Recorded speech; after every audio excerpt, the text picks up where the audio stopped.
Hello everyone, welcome back to my channel. তো কেমন আছো সবাই? ভিডিওটা অনেকদিন পর পর আসছে, একটু ব্যস্ত আছি বুঝতেই পারছো। তো যাই হোক, আজকে আমি যে টপিকটা নিয়ে আলোচনা করবো সেটা থাম্বনেল দেখে বুঝতে পেরেছো তোমরা সবাই।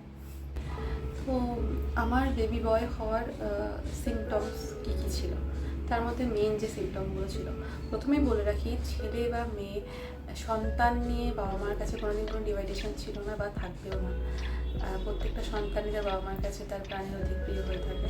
তাই এটার মধ্যে বাদ বিচার করার মতন কোনো মানসিকতা কারণে নেই মনে হয়।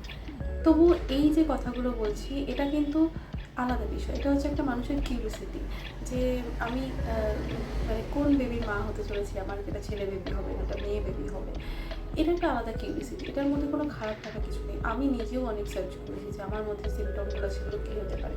হ্যাঁ, অনেক সময় এটাও মনে হয়েছে ঠিক আছে, যা হবে হবে, সে তো অবশ্যই একটা ভালো সুস্থ স্বাভাবিক হোক, এটা ঠিক কথা, কিন্তু তারপরেও মনের মধ্যে কিন্তু একটা কৌতূহল থাকে যে আমার কী বেবি হতে চলেছে, ছেলে বেবি হলে কেমন দেখতে হতে পারে, মেয়ে বেবি হলে কেমন দেখতে হতে পারে। তো এগুলো কোনো খারাপ জিনিস না, এগুলোর মধ্যেও একটা ভালো লাগা থাকে।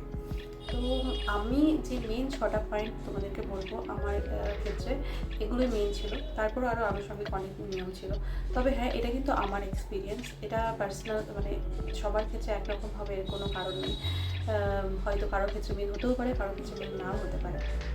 প্রথমেই যে কারণটা আমি বলবো সেটা হচ্ছে যে মর্নিং সিকনেস। আমি একটু স্টেপ বাই স্টেপ এগোই, কজ ফার্স্ট মান্থ থেকে লাস্ট মান্থ অব্দি অনেক কিছু চেঞ্জেস হয়।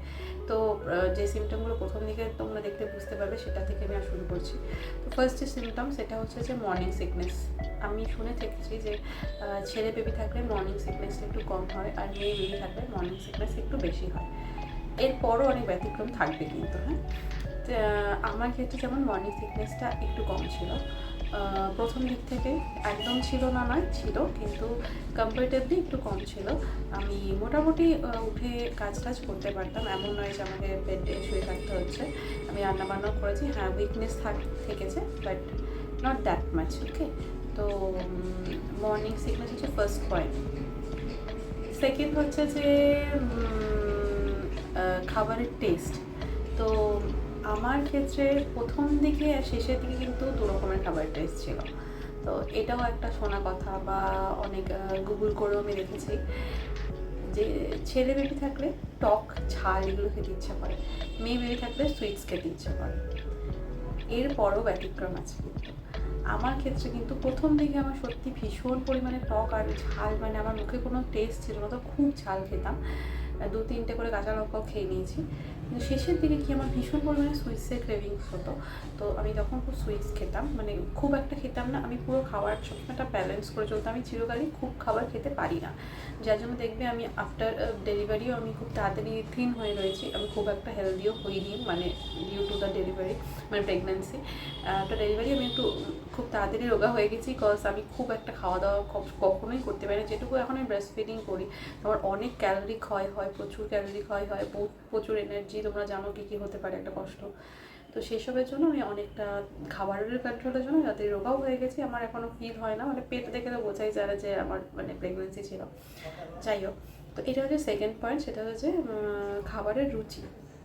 আর থার্ড যে পয়েন্টটা সেটা একটু ধীরে ধীরে তোমরা বুঝতে পারবে, সেটা হচ্ছে নেভেলের যে শেপটা থাকে না, সেটা যেমন, এটা কিন্তু পুরোনো দিনের কথা, আমি আমার মার কাছ থেকে শুনেছি যে শেপটা যদি একটু বাইরের দিকে বের করা, একটু উপর ওঠানো থাকে, মানে তোমাদেরকে আমি ফটো দিয়ে দেবো, তাহলে বুঝতে পারবে যে উপর দিকটা একটুখানি মানে উঁচু মতো, মানে জাস্ট কেমন বলবো তোমাদেরকে, ফটো দেখলে তোমরা বুঝতে পারবে। যাই হোক, আর যেসব মেন বেবি হয় তাদের একটু ঢোকানো থাকে। তো আমি এটাও আস্তে আস্তে খেয়াল করছিলাম যে হ্যাঁ আমার নাভিটা একটু অন্যরকম, বলে নাকি বউ বউ হয়ে যায় আর কি নাভিটা। তো এটা কিন্তু অনেকটা সত্যি কথা, আমার এরকম হয়ে গেছিলো। তো আমার ছেলে বেবি ছিল, সেই জন্যই হয়তো। ফোর্থ যে পয়েন্টটা, এটাও অনেকটা ভ্যালিড আমার ক্ষেত্রে মনে হয়েছে, সেটা হচ্ছে যে এই লিনিয়ার নায়িকা যে লাইনটা থাকে সেটার ক্ষেত্রে, যেটা আমার অনেকটা দেরি করে এসছে, অনেকের অনেক মোটা হয়, অনেক কালো হয়, অনেক মানে ভিজিবল হয়, আমার অতটা ভিজিবল ছিল না, আমার ভিজিবল হতে তো অনেকটা সময় লেগে গেছে।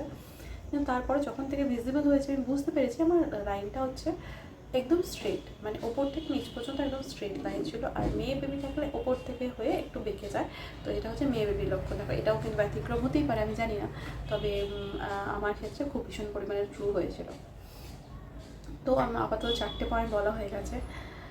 ফিফথ যে পয়েন্টটা বলবো সেটা হচ্ছে FHR। এটা নিয়ে অনেক কথা আছে, অনেক ভিডিওস আছে।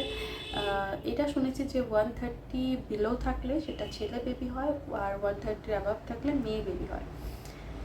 আমার ফার্স্ট যে FHR ছিল তখন কিন্তু আমার অনেকটা বেশি ছিল, 166 ছিল।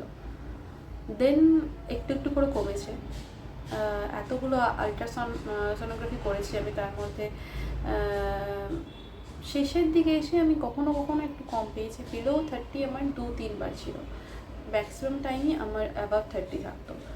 তো এটাকে নিয়ে খুব একটা অ্যাজামশন করার মতন খুব রিজন নেই। তোমরা বুঝতে পারবে না এটা অ্যাকচুয়ালি যে ছেলে বেবি, যে FHR থেকে ছেলে বেবি হয় না মেয়ে বেবি হবে। অনেক ক্ষেত্রে তোমার বেশিও আসতে পারে, অনেক ক্ষেত্রে কমও আসতে পারে। বাট স্টিল আমার হ্যাঁ 120-র নিচে ছিল।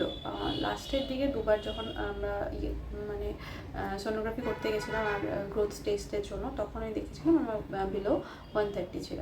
সেটা থেকে আমার মনে কোথাও একটা মনে হতো হয়তো বা বেবি বয় হতে পারে। এটা গেল হচ্ছে 5th নম্বর পয়েন্ট।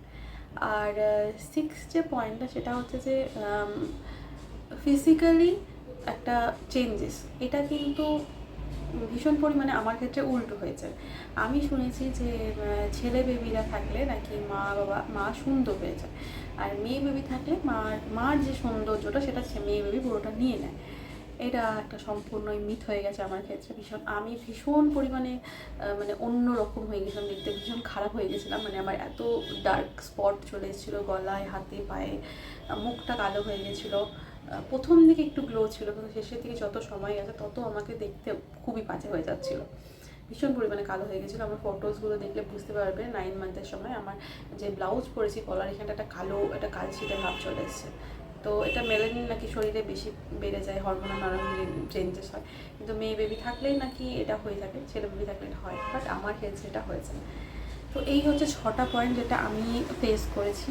তার মধ্যে কিছু আমার ক্ষেত্রে মিলেছে, কিছু আমার ক্ষেত্রে মেলেনি। এরপর একটা কথা বলবো সেটা হচ্ছে যে জেনেটিক্যালি যদি তোমার ইনলস আর তোমার বাবার বাড়ি মানে মায়ের সেম প্রথমে ছেলে সন্তান থাকে, বা শাশুড়ি মায়ের তোমার ছেলে সন্তান থাকে, এটা কিন্তু অনেক ক্ষেত্রে শুনেছি হয়ে থাকে যে তোমার ফার্স্টে ছেলে বেবি হবে। সেটাও আমার আছে। মা প্রথম থেকেই আমাকে বলতো যে তোর ছেলে বেবি হবে, আর মায়ের কথা ভুল হয়নি।